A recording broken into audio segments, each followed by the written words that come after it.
Rule 3.7 में हमारा next Perk जो आता है, इसमें हम कितने पर्क्स कर चुके हैं? फर्स्ट हम कर चुके हैं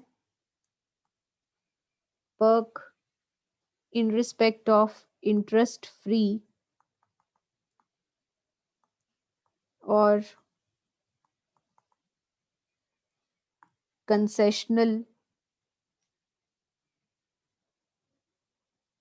rate of interest in case of loan at interest free or concessional rate of interest, free food second में किया था हमने, एक हम इसमें कर चुके हैं गिफ्ट का केस, फोर्थ हमने क्रेडिट कार्ड का केस किया था, fifth is club expenses. Club expenses, कभी कभी क्या होता है कि आप किसी कोई क्लब ज्वाइन करते हैं और जो क्लब की मेंबरशिप फीस होती है,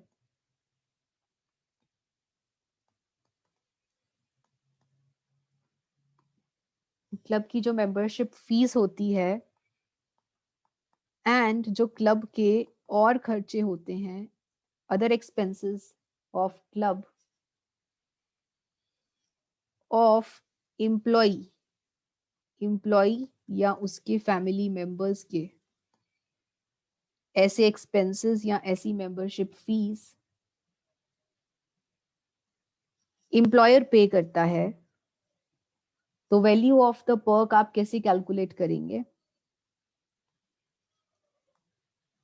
value of perk is actual expenditure incurred by employer,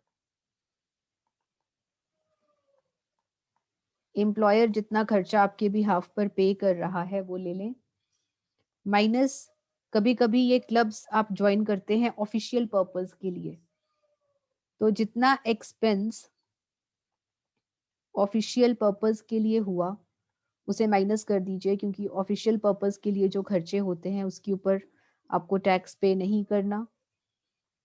जो बाकी है उसमें से आप माइनस कर दें रिकवर्ड फ्रॉम एम्प्लॉय। मान लीजिए टोटल खर्चा हुआ क्लब पर एक साल का 25,000, 25,000 में से 20,000 ऑफिशियल पर्पस के लिए था, तो इस 20,000 के ऊपर तो टैक्स नहीं लगेगा। बाकी बचा 5,000, 5,000 एम्प्लॉय ने अपने पर्सनल पर्पस के लिए यूज किया है, तो उस 5,000 में से एम्प्लॉय ने क्या किया, 2,000 पे कर दिया एम्प्लॉयर को, 3,000 के ऊपर उसको टैक्स पे करना पड़ेगा। This is the value of perk, this 3,000 is value of perk. यहां पर आप एक नोट लिखिए। नोट क्या है? कभी कभी एम्प्लॉयर क्या होता है कि क्या करता है, क्लब क्लब की फैसिलिटीज प्रोवाइड करता है अपने सभी एम्प्लॉयज को समान रूप से, बिना किसी एम्प्लॉय में भेदभाव करते हुए सभी एम्प्लॉयज के लिए क्लब की फैसिलिटीज प्रोवाइड कर देता है। जैसे हेल्थ क्लब खोल लिया, हेल्थ क्लब, या फिर प्रेमिसेस में ही जिम की फैसिलिटीज प्रोवाइड कर दी, हेल्थ क्लब, या फिर sports facilities etcetera provided by employer, जो कि एम्प्लॉयर प्रोवाइड करता है यूनिफॉर्मली। यूनिफॉर्मली यहाँ पर बहुत इंपॉर्टेंट है। यूनिफॉर्मली मतलब समान रूप से, सभी एम्प्लॉयज को एक तरह से, समान रूप से, टू ऑल द एम्प्लॉयज, बिना किसी एम्प्लॉय में भेदभाव करे सभी एम्प्लॉयज के लिए उसने हेल्थ क्लब या स्पोर्ट्स फैसिलिटीज ओपन कर रखी हैं। तो ऐसे में ऐसा पर्क एग्जेम्प्ट होता है, इसके ऊपर टैक्स पे नहीं करना। लेकिन अगर अदर केस है, सभी एम्प्लॉइज को समान रूप से ऐसी फैसिलिटीज प्रोवाइड नहीं करी गई, तो आपको टैक्स पे करना पड़ेगा। और टैक्स कैसे कैलकुलेट करेंगे, वैल्यू कैसे कैलकुलेट करेंगे, ये जैसे मैंने आपको बताया।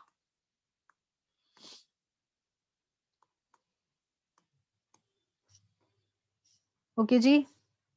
3.7 में आपका नेक्स्ट आता है 6th part, use of movable assets. Use of movable assets. अब मूवेबल एसेट्स क्या होते हैं? चल संपत्ति,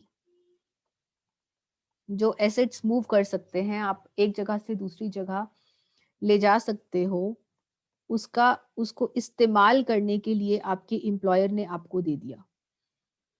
आपको परमानेंटली नहीं दिया, सिर्फ इस्तेमाल करने के लिए आपको दिया है कि चल ले जा, कुछ दिन के लिए इस्तेमाल कर ले।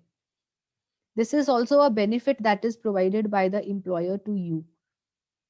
ये भी एक पर्क है, एक बेनिफिट है जो आपके एम्प्लॉयर ने आपको प्रोवाइड किया है। डिपेंड करता है कि एसेट कौन सा है, कौन सा एसेट आपको इस्तेमाल करने के लिए दिया गया है, और वैल्यू ऑफ पर्क उस हिसाब से कैलकुलेट होगी। फर्स्ट केस है, इसमें एम्प्लॉयर ने आपको कंप्यूटर या लैपटॉप दिया है। भाई कंप्यूटर या लैपटॉप दिया है इस्तेमाल करने के लिए, है एम्प्लॉयर का, लेकिन एम्प्लॉई को इस्तेमाल करने के लिए दिया गया है। यहाँ पर चाहे आप इसको ऑफिशियल पर्पस के लिए यूज करो, चाहे आप इसको पर्सनल पर्पस के लिए यूज करो, यहाँ पर value of the perk is nil, that is exempt. इसके ऊपर आपको कोई टैक्स पे नहीं करना। कंप्यूटर या लैपटॉप आप फ्री में इस्तेमाल कर सकते हैं बिना टैक्स पे करे। लेकिन इसके अलावा अगर कोई और एसेट है, any other asset apart from computer and laptop, तो आप देखेंगे कि वो एम्प्लॉयर का खुद का है, ओन्ड बाय एम्प्लॉयर, एम्प्लॉयर के नाम पर है, या फिर एम्प्लॉयर ने उसको भाड़े पर ले रखा है, taken on hire by employer. कभी कभी एम्प्लॉयर भाड़े पर कोई एसेट लेके आपको इस्तेमाल करने के लिए देता है। अगर तो ओनर का, एम्प्लॉयर का खुद का एसेट है, तो आप वैल्यू ऑफ पर्क कैसे कैलकुलेट करेंगे? आप 10% लेंगे, 10% per annum, 10% per annum of actual cost. उस एसेट की जितनी कॉस्ट है उसका 10% कर लीजिए, वो वैल्यू ऑफ पर्क होगा। और उसमें से माइनस कर दीजिए अगर एम्प्लॉई कुछ पे कर रहा है, recovered from employee, that will be the value of perk. और अगर एम्प्लॉयर ने भाड़े पर लेकर आपको दिया है, तो जितना रेंट एम्प्लॉयर पे कर रहा है, amount of rent paid by employer, जितना किराया पे कर रहा है एम्प्लॉयर, वो होगा आपका वैल्यू ऑफ पर्क। और अगर कुछ एम्प्लॉई से रिकवर हुआ है तो वो माइनस कर दीजिए।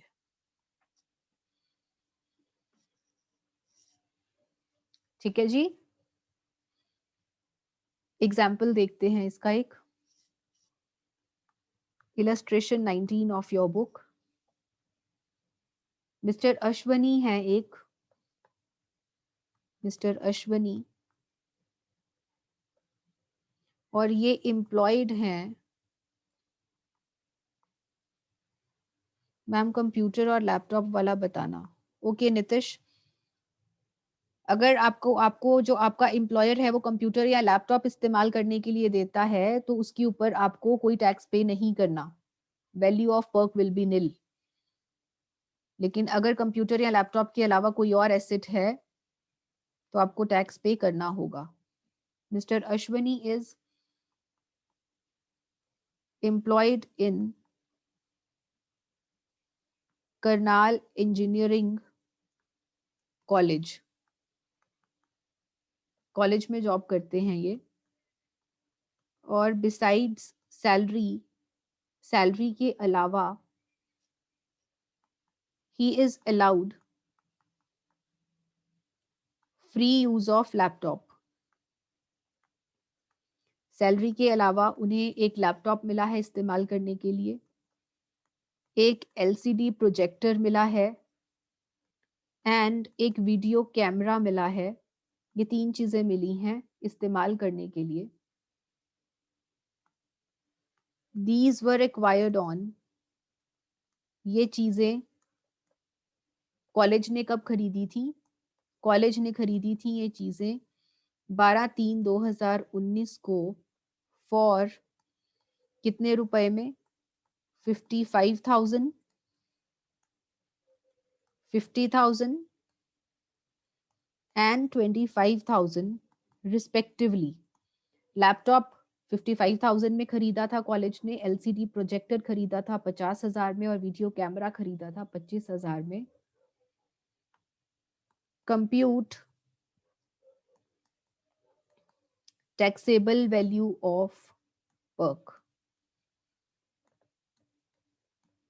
हाँ जी, 3 चीजें मिली हैं उन्हें, laptop, LCD projector and video camera. Chat box में आए और जल्दी से बताएं क्या करेंगे आप? तीनों के ऊपर टैक्स लगा दें? Deepika laptop exempt, Poonam LED projector और कैमरा के ऊपर टैक्स पे करना होगा. Roll number 50 Bharti says laptop पर नील, मोनिका नील. गुड. सो आपको वैल्यू ऑफ पर्क कैलकुलेट करना है और वैल्यू ऑफ पर्क कैलकुलेट करते हुए first laptop value of perk is nil. Second LCD projector के ऊपर टैक्स पे करें. वैल्यू ऑफ द पर्क कितनी निकलेगी? प्रोजेक्टर की कॉस्ट 50,000 का 10%, 5,000. ये है वैल्यू ऑफ द पर्क. और वीडियो कैमरा की कॉस्ट है 25,000 into 10%, 2,500. So total value of the perk is 7,500. Value of perk. ये आपका सैलरी में ऐड हो जाएगा. और इस पर आपको टैक्स पे करना होगा. As simple as that. Next आपका 7th पॉइंट आता है ट्रांसफर ऑफ मूवेबल एसेट्स. देखिए दोनों में डिफरेंस क्या है. यहां पर इंप्लॉयर आपको सिर्फ इस्तेमाल करने के लिए दे रहा है मूवेबल एसेट्स, लेकिन इस केस में वो आपको परमानेंटली दे रहा है.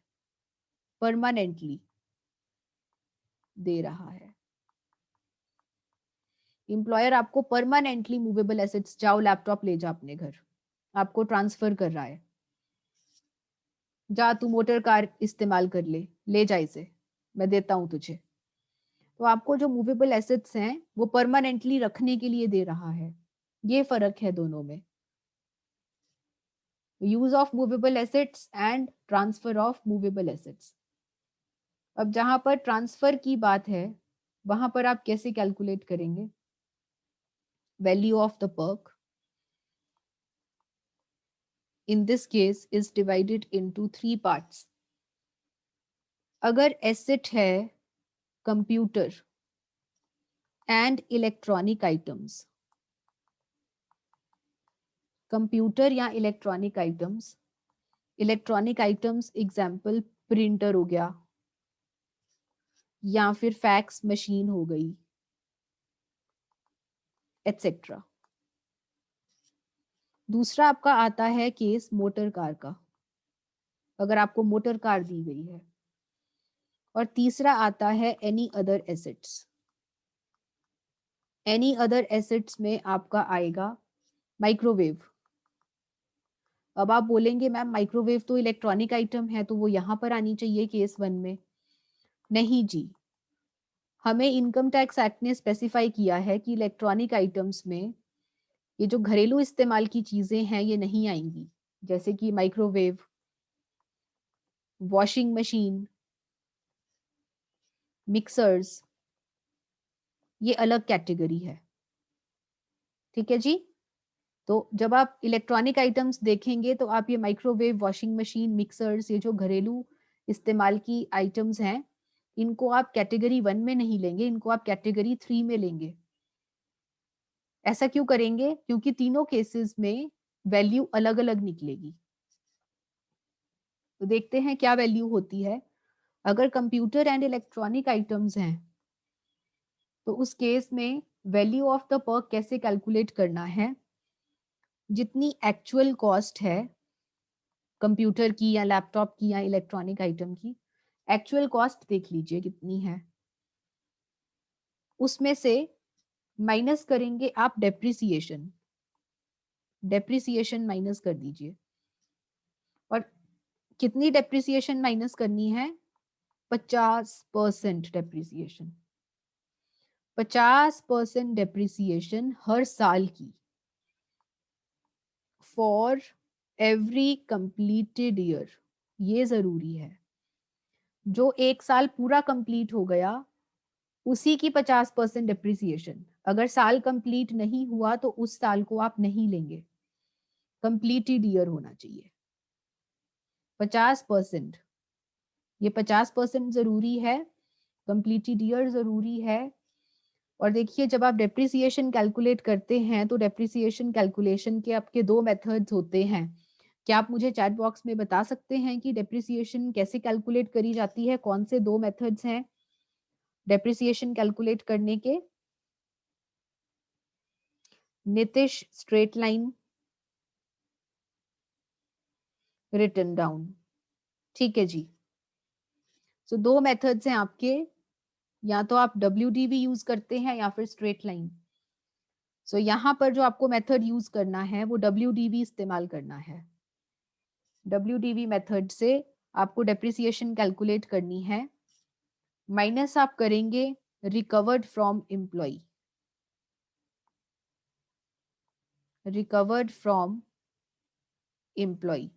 अब स्ट्रेट लाइन और WDV से हम कैसे कैलकुलेशन करते हैं बताऊंगी, घबराने की जरूरत नहीं है। इन मेथड्स को कैसे इस्तेमाल करना है वो भी बताऊंगी बच्चे। और अगर मोटर कार का केस है, मोटर कार आपको ट्रांसफर करी गई है, मेथड वहां पर भी सेम चलेगा। आपके एक्चुअल कॉस्ट लेंगे, आपको डेप्रिसिएशन लेनी है, लेकिन इस केस में आपको जो डेप्रिसिएशन लेनी है that is 20%।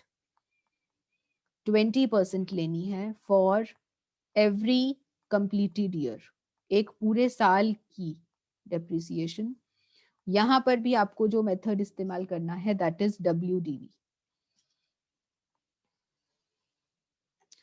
Minus recovered from employ. अगर एम्प्लॉय ने कुछ पेमेंट कर दी है इसके बदले में, वो माइनस कर देंगे। और थर्ड केस आपका आता है अदर एसेट्स वाला। अदर एसेट्स में अगेन आप एक्चुअल कॉस्ट देखेंगे, यहाँ पर भी आप डेप्रिसिएशन लेंगे और उसे माइनस करेंगे। यहाँ पर आप डेप्रिसिएशन का रेट यूज करेंगे 10% for every completed year, for every completed year.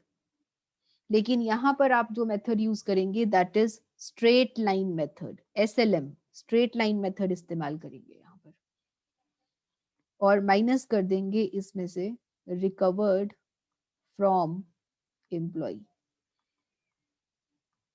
This is about the transfer of movable assets. सबसे पहले आप ये देखेंगे कि कौन सी कैटेगरी में आपका मूवेबल एसेट आता है। कंप्यूटर एंड इलेक्ट्रॉनिक आइटम्स की कैटेगरी में आता है, मोटर कार की कैटेगरी में आता है, या अदर एसेट्स के केस में आता है। अगर कंप्यूटर एंड इलेक्ट्रॉनिक आइटम्स के केस में आपका एसेट फॉल करता है तो आप एक्चुअल कॉस्ट लेंगे माइनस डेप्रिसिएशन 50% WDV यूज करके और रिकवर्ड फ्रॉम एम्प्लॉय। बाकी सब सेम रहेगा, लेकिन मोटर कार के केस में आप डेप्रिसिएशन 20% लेंगे WDV पर, एंड अदर एसेट्स के केस में आप डेप्रिसिएशन लेंगे 10% SLM, स्ट्रेट लाइन मेथड। आइए अब सबसे पहले ये देखते हैं कि स्ट्रेट लाइन मेथड और रिटर्न डाउन वैल्यू मेथड में फर्क क्या होता है। क्या फर्क होता है स्ट्रेट लाइन और WDV में?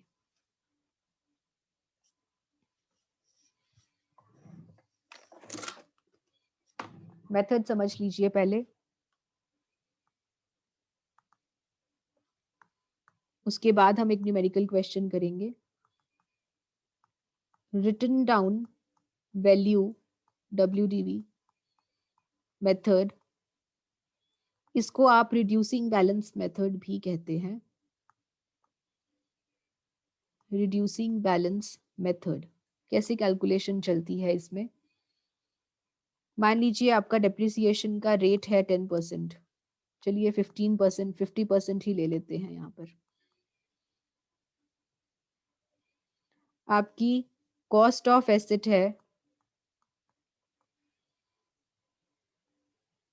1 लाख का एसेट है, आपने उसको पूरा 1 साल इस्तेमाल किया, आप डेप्रिसिएशन लगाएंगे किसके ऊपर? डेप्रिसिएशन लगेगी 50% ऑफ व्हाट? 1 लाख। हाँ जी, 50% ऑफ 1 लाख इज व्हाट? 50,000। आपका क्लोजिंग बैलेंस कितना रह गया? Closing balance of asset, closing balance of asset, या फिर इसको आप बोलेंगे रिटर्न डाउन वैल्यू। इस एसेट की WDV क्या निकल आई? 50,000। आपने इस एसेट को अगेन 1 साल के लिए यूज किया, और 1 साल यूज करने के बाद आप इसके ऊपर फिर से डेप्रिसिएशन लगाएंगे 50%। क्या मैं 50% 1 लाख की लगा दूं? 1 लाख के ऊपर लगा दूं 50%? नहीं जी, क्योंकि ये WDV मेथड है, जो 50% लगेगा वो 50,000 के ऊपर लगेगा। This is important. यही अगर स्ट्रेट लाइन मेथड होता तो 50% 1 लाख के ऊपर लगता। Nitish, Poonam, Sheetu, great, Shivani, 50% of 50,000. This part is important. अब 50,000 का 50% is what? 25,000. Again, आपका WDV कितना निकल के आया? 25,000। आपने नेक्स्ट ईयर फिर इसको इस्तेमाल किया, नेक्स्ट ईयर इस्तेमाल करने के बाद आपने फिर इसके ऊपर डेप्रिसिएशन लगाई। अब आप 50% किसका लगाएंगे? किसका कैलकुलेट करेंगे? 25,000 का 50%।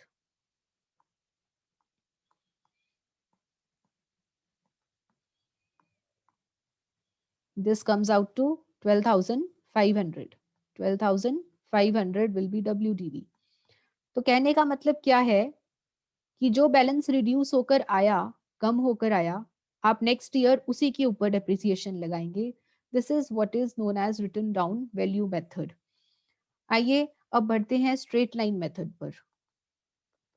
ये सब आप कर चुके हैं, +1 +2 का पार्ट है ये। जब हम छोटे छोटे बच्चे थे तब करते थे, लेकिन ये आपको रिवाइंड करवाना बहुत जरूरी है ताकि आप इसको ठीक से कर पाएं। स्ट्रेट लाइन मेथड, या फिर इसको आप ओरिजिनल कॉस्ट मेथड भी कहते हैं। ओरिजिनल कॉस्ट मेथड इसलिए कहते हैं क्योंकि इसमें हर बार ओरिजिनल कॉस्ट के ऊपर डेप्रिसिएशन लगती है, ना कि रिटर्न डाउन वैल्यू के ऊपर। मान लीजिए यहाँ पर फिर से जो रेट है वो 50% है। अब कॉस्ट ऑफ द एसेट कितना है? आपने खरीदा 1 लाख का, आपने फर्स्ट ईयर डेप्रिसिएशन कैलकुलेट करी 50% ऑफ 1 लाख, ये आपका आया 50,000। रिमेनिंग कितना बचा? 50,000। अब आपने नेक्स्ट ईयर फिर से इस्तेमाल करा ये एसेट, आपको फिर से डेप्रिसिएशन लगानी है। अब आप मुझे बताइए, आप 50% किसका लेंगे, इसका या इसका? 50,000 का या फिर ओरिजिनल कॉस्ट का? ओरिजिनल कॉस्ट का। ओरिजिनल कॉस्ट का 1 लाख। नितिश, गुड। सिमरन, दीपिका, मोनिका, यहाँ पर आप हमेशा ओरिजिनल कॉस्ट के ऊपर ही डेप्रिसिएशन कैलकुलेट करते हैं। This is straight line method. यहाँ पर आप इसको नहीं देखते, रिड्यूसिंग बैलेंस को नहीं देखते। यहाँ पर आप हमेशा डेप्रिसिएशन कैलकुलेट करेंगे किसके ऊपर? 1 लाख के ऊपर। तो 1 लाख का 50% इज 50,000। देखिए यहाँ पर आपका बैलेंस आ गया नील। बैलेंस आ गया नील। अब क्योंकि यहाँ पर नील आ गया, क्या आप आगे डेप्रिसिएशन कैलकुलेट कर पाएंगे? आगे की डेप्रिसिएशन कैलकुलेट नहीं हो पाएगी, क्योंकि 2 बार में ही आपने इस एसेट को पूरा का पूरा इस्तेमाल कर लिया। This is straight line method. Straight line method में हमेशा ओरिजिनल कॉस्ट के ऊपर ही आपको डेप्रिसिएशन लगाना होता है, लेकिन रिटन डाउन वैल्यू मेथड में आपको जो बैलेंस आया हर बार बैलेंस के ऊपर डेप्रिसिएशन कैलकुलेट करनी है। बैलेंस के ऊपर देखिए, नेक्स्ट टाइम आप इसके ऊपर करेंगे depreciation calculate. This is the difference between WDV and original cost method. इसका एक क्वेश्चन हम डिस्कस करेंगे, लेकिन इन द नेक्स्ट सेशन, कल वाली क्लास में। That's all for today.